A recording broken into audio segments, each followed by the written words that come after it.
So this time I thought I would talk to you guys about my pediatrics rotation, which was my first rotation that I started out with, and it was a lot of fun. And I think it's a really good clerkship to start on because you get to get the feel of a hospital and how to chart check patients and how to present. But everyone on peds is so nice because they all work with kids.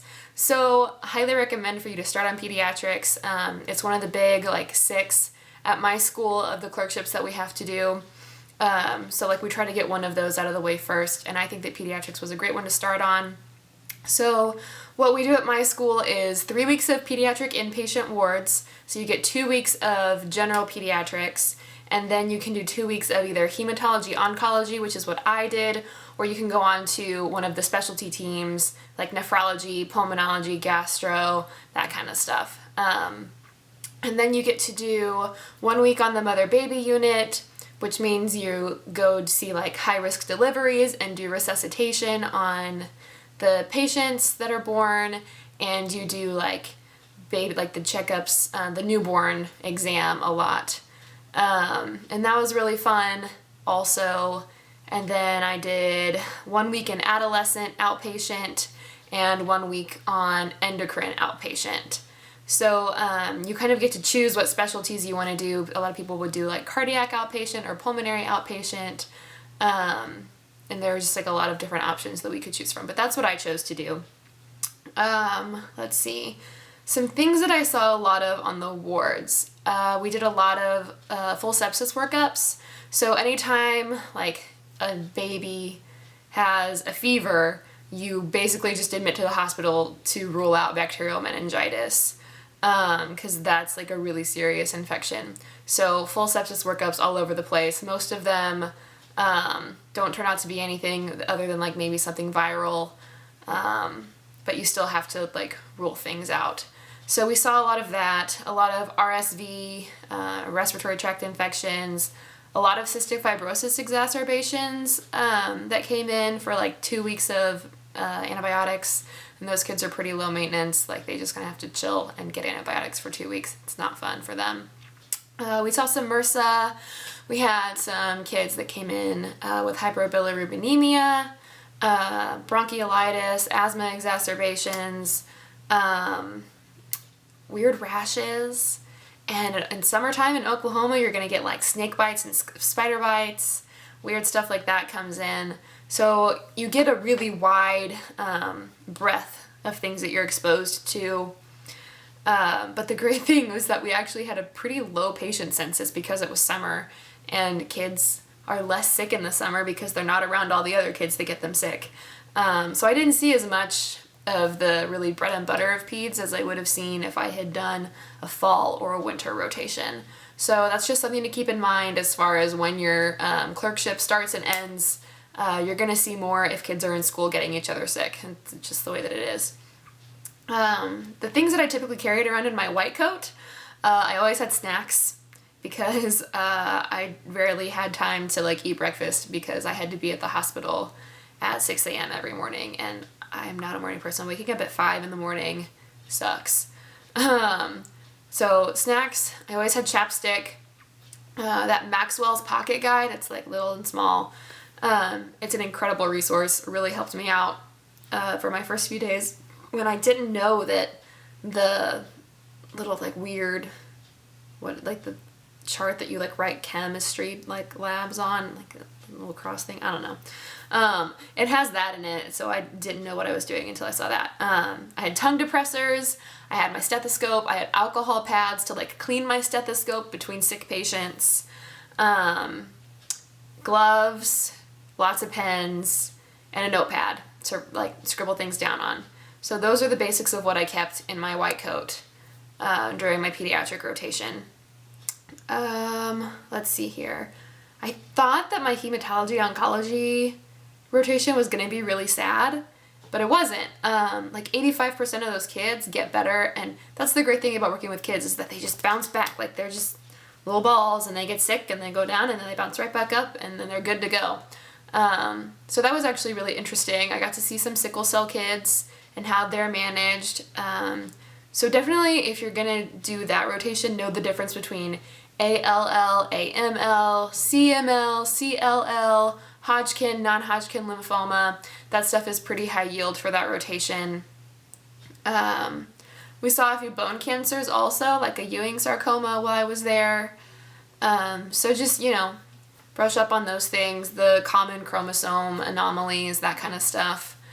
Then I went to the newborn unit, and I got through, this was like my biggest achievement during that week, is that I got through 2 newborn exams and neither baby cried.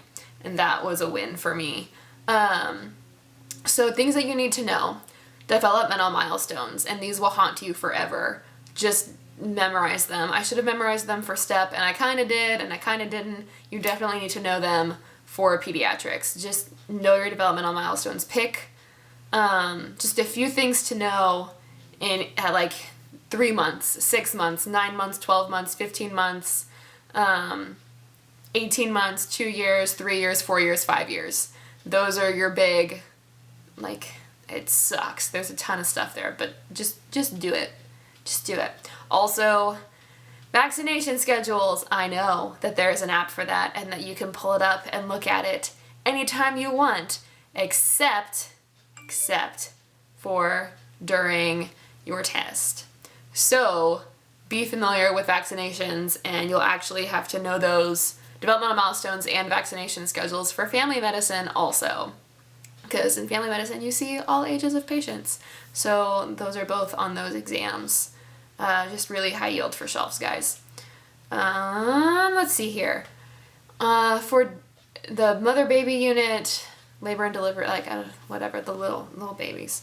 You need to know things like how to take an OB history and a pregnancy history, how to manage hyperbilirubinemia and preemies and small for gestational age babies, and infants of diabetic mothers, because what you do in the hospital can be a little bit different for all of those. So those are really the important things to know. Know the cutoffs for when you need to put a kid under phototherapy versus doing a transfusion versus just waiting it out. Those are important things to know. Let's see. Also, babies have really, really, really fast respiratory rates, which really makes it hard to hear their heartbeat sounds. So just don't sweat it.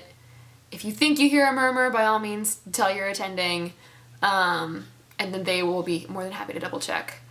Sometimes it's easier if you use the bell of your stethoscope instead of the diaphragm side, because it's smaller surface area, so you can try to isolate heart sounds better. Let's see, outpatient. I am not an outpatient person, shocking, as someone who prefers to go into surgery. So it was fine. I just think that outpatient is a little boring for me. And I did adolescent medicine, and they just lie to you. All of them. Stop. You can't get anything out of them. So that's difficult, and then you interview them for an hour. So on that, you'll talk about depression a lot, anxiety a lot, eating disorders a lot, and contraception. We put in a bunch of the Nexplanon implants on my rotation in adolescent medicine, just left and right. And know the HEADS exam. So home, education, activities, depression screening, sexual activity, alcohol, drugs, there's a list. That's good to know for the adolescent exam, because you'll have to ask all those questions. And then endocrine outpatient was the last thing that I did, and that was actually a lot of fun, and actually one of the things that probably did me the most good for the shelf exam. I had a lot of endocrine disorders on my shelf exam that I would not have known very well had I not done that rotation. So things like Down syndrome, things like pituitary disorders, short height, whether or not that's something physiologic or if it's normal, that's always a good thing to know. The shelf exam is just super random. I used case files and UWorld, and I did not feel prepared at all for that shelf exam. So I would probably switch to first aid. I think the people who used first aid did pretty well. And then you guys can try maybe Exam Guru. They're like a new question bank trying to break into the market, and they actually have a discount code. It's a PEDS10, and you'll get 10% off of your order if you use that code. So maybe try that one. UWorld, maybe do UWorld too, but I did not feel that UWorld necessarily prepared me super well for the pediatric shelf. Things that, like, general things you need to know that will help you in peds. Calculating maintenance fluids is a big one. I already talked about developmental milestones and the vaccination schedule. Know, like, how to calculate how much a baby should weigh. That's important. There's, like, a lot of weird math in peds. Like ins and outs and urinary output, which is in, like, cc's per kg per hour. Know how to do the newborn exam and how to, like, test all of the, like, the little reflexes that they do. The Moro reflex is my favorite.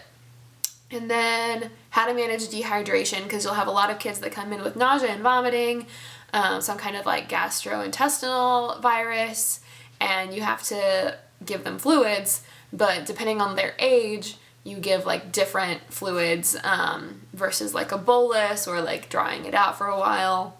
And know the most common causes of meningitis and pneumonia in different aged patients. That will also help you rule in and rule out things for your test.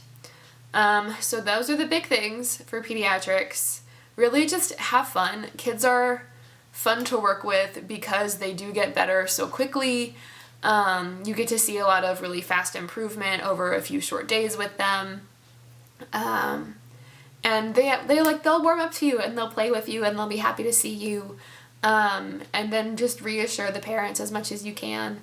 But yeah, I had a lot of fun on pediatrics, and I will link you guys to my blog that covers this. I also did a post for Exam Guru on pediatrics, and I will link both of those down below. Also, a quick note, I love interacting with you guys, but I don't use my Facebook or my Instagram for that. If you want to reach me or you have questions for me, please go to my blog and ask them there so that they can benefit all of my other blog followers. I would really appreciate that because I just use my Instagram and my Facebook for more, like, personal things than medicine. You are more than happy to follow me. Like, you're more than welcome to follow me on Instagram and Twitter and Tumblr. I don't accept random friend requests on Facebook, I'm sorry. But yeah, that's pretty much it. Thanks for watching, and I hope that you guys feel like this will be helpful for your pediatric clerkship.